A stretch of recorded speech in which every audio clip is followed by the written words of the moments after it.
엄마가 몇 번 말했어 라고 화냈더니 2번 하고 대답하는 아이. 그 순간 화가 머리 끝까지 치밀어 오른 적 있으시죠? 아이의 모습을 보고 무력감을 느끼기도 하고 내가 과연 엄마 역할을 잘하고 있는 걸까? 의문이 들기도 합니다. 그리고 이런 감정을 부정하려는 마음 때문에 아이에게 심한 말을 내뱉고는 밤새 화가 안 풀리고 가끔은 죄책감에 시달리지는 않으신가요? 여기서 가장 안타까운 사실은 아이도 부모님의 말에 똑같이 자신의 생각과 존재를 부정당하고 있다는 사실입니다. 우리가 아이에게 화를 내듯 아이는 우리에게 반항이라는 방식으로 똑같은 이유로 화를 냈던 것입니다. 부모님이 느끼는 감정을 아이는 어떻게 똑같이 느꼈는지 예시를 들어보겠습니다. 이제 핸드폰 그만하고 숙제해! 라고 통제할 때 부모님은 아이를 위하는 마음이지만 아이는 자신의 삶을 스스로 선택하고 싶다는 자율성의 욕구를 짓밟힌다고 느낍니다. 부모님이 아이를 통제할 수 없어 느끼는 그 무력감을 아이는 통제당하며 똑같이 느끼는 겁니다. 이것도 못해? 라는 비판은 어떨까요? 부모님은 아이가 더 잘하길 바라는 마음이지만 아이는 자신의 능력을 발휘하고 싶다는 유능성의 욕구를 손상당합니다. 내가 부족한 부모인가 하는 자책감이 드는 것처럼 아이 역시 나는 무능한 아이구나 라는 상처를 받습니다. 아무것도 아닌 걸로 울지 마 라며 감정을 무시할 때는 어떨까요? 아이는 내 감정은 부모님에게 중요하지 않구나 라고 느끼며 부모와 정서적으로 연결되고 싶다는 관계성의 욕구에 깊은 상처를 입습니다. 아이와의 관계가 멀어질까 두려운 부모님의 마음처럼 아이도 부모에게 사랑받지 못할까봐 두려워하는 것이죠. 이러한 아이의 반응은 저명한 심리학자인 대시와 라이언이 제시한 자기 결정성 이론으로 설명할 수 있습니다. 이 이론에 따르면 모든 인간은 자율성, 유능성, 관계성이라는 세 가지 기본 심리 욕구를 가지고 태어납니다. 결국 아이의 반항은 성격의 문제가 아니라 이렇게 좌절된 자신의 핵심 욕구를 회복하려는 필사적인 시도인 것입니다. 그렇다면 어떻게 아이의 핵심 욕구를 채워주면서 동시에 우리 부모님들의 말을 잘 듣게 할 수 있을까요? 그 해결책이 바로 권위 있는 양육 방식에 있습니다. 쉽게 말해 엄격하면서도 따뜻한 사랑의 균형을 맞추는 겁니다. 규칙은 명확하고 단호하게 설정하되 그 과정에서 아이를 인격적으로 존중하고 따뜻하게 소통하는 태도를 유지하는 거죠. 예를 들어 당장 숙제해가 아니라 숙제는 반드시 해야 하는 규칙이야. 저녁 먹기 전에 할래? 아니면 먹고 나서 할래? 라고 묻는 겁니다. 숙제라는 경계는 지키면서도 아이에게 선택권을 줌으로써 자율성을 존중해 주는 것이죠. 아니, 말이 쉽죠. 그런 건 아이가 반항 안 할 때나 가능한 거 아닌가요?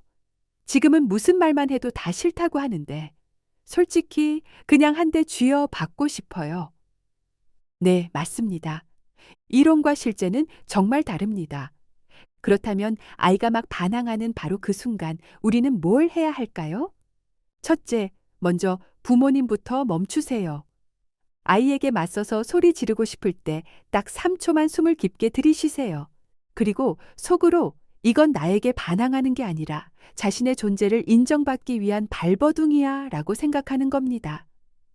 부모가 감정의 파도에 함께 휩쓸리면 상황은 반드시 악화됩니다. 둘째, 길게 설교하지 마세요. 아이의 행동이 아니라 그 안에 숨어 있는 감정 딱 하나만 짧게 인정해 주는 겁니다. 예를 들면 게임이 꺼져서 정말 화가 났구나 또는 내 생각대로 안 돼서 많이 속상하겠다 이렇게요. 왜 이게 효과가 있냐고요? 아이는 자신의 감정이 인정받았다고 느끼는 순간 방어적인 태세를 조금 누그러뜨립니다. 셋째, 안전한 경계선을 설정하세요. 감정을 읽어줬다고 해서 나쁜 행동까지 허용하라는 뜻은 절대 아닙니다. 위험하거나 무례한 행동은 단호하게 선을 그어야 합니다. 화내는 건 괜찮아. 하지만 물건을 던지는 건 절대 안 돼. 또는 내 의견을 말하는 건 좋지만 욕설은 멈춰야 해. 우리 서로 진정된 후에 다시 얘기하자 라고 말이죠. 폭풍이 지나가고 최소 30분에서 몇 시간 후 모두 감정이 가라앉았을 때가 진짜 교육의 시간입니다. 나 전달법으로 대화를 시작하세요. 너를 주어로 비난하는 대신 나를 주어로 부모님의 감정과 생각을 전달하는 겁니다. 너 맨날 소리만 질러.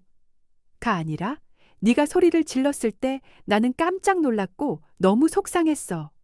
우리 가족은 서로 존중하며 이야기했으면 좋겠어. 라고 말하는 거죠. 서로 대화가 됐다면 해결법을 같이 찾아보세요. 아까 왜 그렇게까지 화가 났었는지 이야기해 줄 수 있을까? 또는 다음에도 비슷한 상황이 생기면 소리 지르는 것 말고 우리가 할 수 있는 다른 방법은 뭐가 있을까? 라고 물어보는 겁니다. 마지막으로 아까 잘못된 행동에 따른 가족의 룰을 적용하세요. 잘못된 행동에는 벌이 아니라 사전에 약속된 결과가 따른다는 것을 감정 없이 일관되게 보여주는 겁니다. 예를 들어 우리 집 규칙상 약속된 귀가 시간을 어겼을 때는 주말 스마트폰 사용 시간을 2시간 줄이기로 했지. 규칙대로 하자. 처럼 말이죠. 자, 눈치가 빠르신 분들은 결국 반항은 관계의 문제라는 핵심을 알아채셨을 겁니다. 평소에 긍정관계 통장 잔고를 충분히 쌓아두면 갈등이 생겨도 파산하지 않습니다. 매일 스마트폰 없이 10분 정도는 아이의 사소한 이야기에 귀 기울여 보고 잘한 행동이 있다면 즉시 구체적으로 칭찬해 보세요. 스마트폰 그만하기로 한 약속 지키기 정말 어려웠을 텐데 스스로 약속 지켜줘서 정말 고마워. 책임감 있는 모습을 보니 정말 든든하다. 이렇게 자란 아이는 자신이 조건 없이 사랑받는 존재라는 깊은 안정감을 얻습니다. 마지막으로 주의사항 알려드리겠습니다.